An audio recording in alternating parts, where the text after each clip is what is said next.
നമസ്കാരം. കേരളത്തിന്റെ ഒരു അഭിമാന പദ്ധതിയാണ് ലൈഫ് ഭവന പദ്ധതി.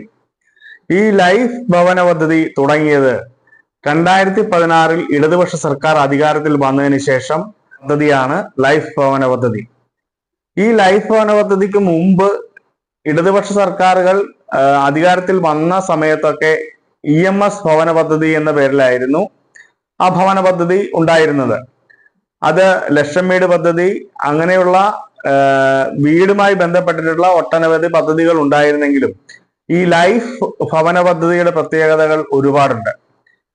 അതിന്റെ ഒന്നാമത്തെ പ്രത്യേകതയാണ് 4 ലക്ഷം രൂപയാണ് കേരള സർക്കാർ ആ ഭവന പദ്ധതിയിൽ ഉൾപ്പെടുത്തിയിരിക്കുന്നവർക്ക് കൊടുക്കുന്നത്. അതുപോലെ തന്നെ ആ ഭവന പദ്ധതിയിൽ ഉൾപ്പെട്ടിട്ടുള്ള ഭവനം കിട്ടിക്കഴിഞ്ഞാൽ ആ ഭവനം പൂർത്തിയായി കഴിഞ്ഞതിന് ശേഷം ആ ഭവനം വിൽക്കുന്നതിനോ കൈമാറുന്നതിനോ ഒരു കാരണവശാലും അനുമതി കൊടുത്തിട്ടില്ല. അതാണ് ലൈഫ് ഭവന പദ്ധതിയുടെ മറ്റൊരു പ്രത്യേകത. പിന്നെ വേറൊരു പ്രത്യേകത എന്ന് പറയുമ്പോൾ കേന്ദ്ര സർക്കാരിൽ നിന്ന് ഒരു വിഹിതം ഇവിടെ കിട്ടുമെന്ന് ഇവിടെ പ്രചരിപ്പിക്കുകയുണ്ടായി. യഥാർത്ഥത്തിൽ ആ പൈസ എന്ന് പറയുന്നത് എല്ലാ ഭവന പദ്ധതികൾക്കും കേന്ദ്ര സർക്കാർ കൊടുക്കുന്ന ഒരു പ്രത്യേക പാക്കേജാണ്. ആ പാക്കേജിന്റെ അടിസ്ഥാനത്തിൽ അത് കൊടുക്കുന്നത് ഇവിടെ പ്രചരിപ്പിച്ചുകൊണ്ടിരിക്കുന്നത് 1,00,000 സംതിങ് രൂപ കേരളത്തിൽ ഒരു വീട് വെക്കുമ്പോൾ കേന്ദ്ര സർക്കാർ കൊടുക്കുന്നു എന്നുള്ള രീതിയിൽ പ്രചരിപ്പിച്ചിരുന്നു. അതുപോലെ തന്നെ ഈ ലൈഫ് ഭവന പദ്ധതി കേന്ദ്ര സർക്കാരിന്റെ തന്നെ ഒരു പദ്ധതിയാണെന്നുള്ള നിലയിൽ പല നവമാധ്യമങ്ങളിലും മറ്റും പ്രചരിപ്പിക്കുകയുണ്ടായി. എന്നാൽ ഇതൊന്നും ഒരു വസ്തുതയേ അല്ല. വസ്തുത എന്ന് പറയുന്നത് കേരള സർക്കാർ ഈ പൂർണ്ണമായ തുക 4 ലക്ഷം രൂപ കൊടുക്കുന്നു എന്നുള്ളതാണ്. അത് കേരള സർക്കാരിന്റെ മാത്രമായിട്ടുള്ള പൂർണ്ണമായും കേരള സർക്കാരിന്റെ ഒരു പദ്ധതിയാണ് ലൈഫ് ഭവന പദ്ധതി. ഒന്നാം പിണറായി സർക്കാർ വന്നപ്പോൾ ഏകദേശം 600 വാഗ്ദാനങ്ങൾ ഇവിടെ ജനങ്ങൾക്ക് മുമ്പിൽ പ്രകടന പത്രികയായി വെച്ചിരുന്നു. ആ പ്രകടന പത്രികയിലെ പ്രധാനപ്പെട്ട ഒരു പദ്ധതിയാണ് ലൈഫ് ഭവന പദ്ധതി. ആ ലൈഫ് ഭവന പദ്ധതിയിൽ നമ്മൾ ഇപ്പോൾ രണ്ടാമത്തെ പിണറായി സർക്കാർ തുടർച്ചയായി ഭരിച്ചുകൊണ്ടിരിക്കുമ്പോൾ ഏകദേശം 6 ലക്ഷം വീടുകളാണ് ഇപ്പോ ഈ 9.5 വർഷം കൊണ്ട് കൊടുത്തിരിക്കുന്നത്.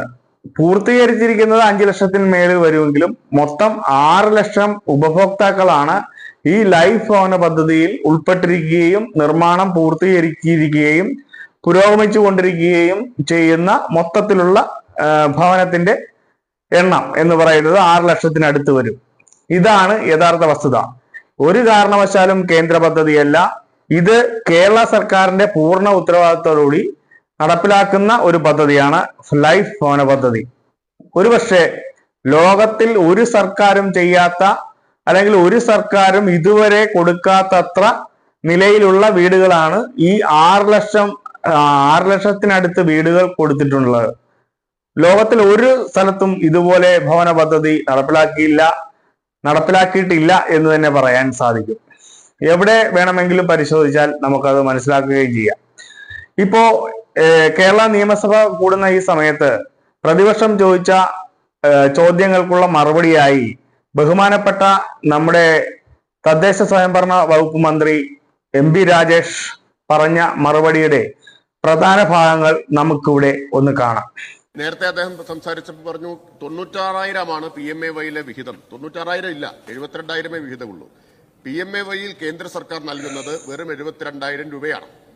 48,000 രൂപയാണ് സംസ്ഥാന വിഹിതം, കേന്ദ്രം നിശ്ചയിച്ച സംസ്ഥാന വിഹിതം. പിന്നെ ഒരു 15,000 രൂപ തൊഴിലുറപ്പ് പദ്ധതിയിൽ നിന്ന് കണ്ടെത്തണമെന്നാണ്. അങ്ങനെ 1,35,000 രൂപയാണ് യൂണിറ്റ് കോസ്റ്റ് കേന്ദ്രം കണക്കാക്കുന്നത് വീട് നിർമ്മാണത്തിന്. അപ്പോഴാണ് നമ്മളിവിടെ 4 ലക്ഷം കൊടുക്കുന്നത് എന്നോർക്കണം. ഇന്ത്യയിൽ ഏതെങ്കിലും ഒരു സംസ്ഥാനത്ത് കൊടുക്കുന്ന ഏറ്റവും ഉയർന്ന തുകയാണ് 4 ലക്ഷം എന്നുള്ളത്. ആ കാര്യം നമ്മൾ അംഗീകരിക്കേണ്ടതുണ്ട്. ഒരു കാര്യം കൂടി, 4 ലക്ഷം വീതം ഞാൻ നേരത്തെ പറഞ്ഞ 5,90,500-ത്തിലധികം പേർക്ക് എഗ്രിമെന്റ് വെച്ച് ഇത് ഉൾപ്പെടെ കണക്കാക്കിയാൽ ഇതുവരെ ലൈഫ് ഭവന പദ്ധതിയിൽ സംസ്ഥാന സർക്കാർ ചെലവഴിച്ച തുക 18,885 കോടി രൂപയാണ്. 18,885 കോടി. അതിൽ 2,080 കോടിയാണ് കേന്ദ്രവിഹിതം. ബാക്കി 16,000 കോടിയും നമ്മൾ കണ്ടെത്തിയതാണ്. പ്രതിപക്ഷവും BJPയും പ്രചരിപ്പിക്കുന്നത് ഈ ലൈഫ് ഭവന പദ്ധതി കേന്ദ്ര സർക്കാരിന്റെ പദ്ധതിയാണെന്നും ഫണ്ട് മുഴുവനും കൊടുക്കുന്നത് കേന്ദ്ര സർക്കാർ ആണെന്നുള്ളതാണ്. ഇതിൽ ചില ആൾക്കാരെങ്കിലും ഇത് സത്യമാണെന്നുള്ള നിലയിൽ പ്രതികരിക്കുകയും ചെയ്തിട്ടുണ്ട്. എന്നാൽ വസ്തുത എന്ന് പറയുന്നത് പൂർണ്ണമായും കേരള സർക്കാരിന്റെ ഒരു പദ്ധതിയാണ് ലൈഫ് ഭവന പദ്ധതി. ഇവർ പ്രചരിപ്പിക്കുന്നത് പോലെ ബിജെപിയുടെയും കേന്ദ്ര സർക്കാരിന്റെയാണ് ഈ പദ്ധതി എങ്കിൽ എന്തേ മറ്റു സംസ്ഥാനങ്ങളിൽ ഇവർ നടത്താത്തത്? കേരളത്തിൽ മാത്രം നടത്തുന്നത് എന്താണ്? അപ്പോൾ തന്നെ ഇവരുടെ ഈ പ്രചരണം തെറ്റാണ് എന്നുള്ളത് നമുക്ക് മനസ്സിലാക്കാൻ സാധിക്കും. മറ്റ് BJP ഭരിക്കുന്ന സംസ്ഥാനങ്ങളിലോ കേന്ദ്ര ഭരണ പ്രദേശങ്ങളിലോ ഇതുപോലുള്ള പദ്ധതികളൊന്നും ഇതുവരെ നടപ്പിലാക്കുന്നുമില്ല. മറ്റ് സംസ്ഥാനങ്ങളിൽ കർണാടക അതുപോലെ തന്നെ കോൺഗ്രസ് ഭരിക്കുന്ന മറ്റ് സംസ്ഥാനങ്ങൾ, പഞ്ചാബിലാണെങ്കിലും ആം ആദ്മി ഭരിക്കുന്ന പഞ്ചാബിലാണെങ്കിലും ഡൽഹിയിലാണെങ്കിലും ഒക്കെ, നേരത്തെ ഭരിച്ചിരുന്ന ആം ആദ്മി പാർട്ടി ഭരിച്ചിരുന്ന ഡൽഹിയിലുമൊക്കെ ഇതുവരെ ലൈഫ് ഭവന പദ്ധതി പോലുള്ള ഒരു പദ്ധതി ഇതുവരെ കൊണ്ടുവന്നിട്ടുമില്ല. ഇന്ത്യയിൽ തന്നെ ഏറ്റവും കൂടുതൽ തുക മുടക്കി ലൈഫ് ഭവന പദ്ധതി നടപ്പിലാക്കുന്നത് കേരളം എന്ന സംസ്ഥാനത്ത് മാത്രമാണെന്ന് അടിവരയിട്ട് നമുക്ക് പറയാൻ സാധിക്കും.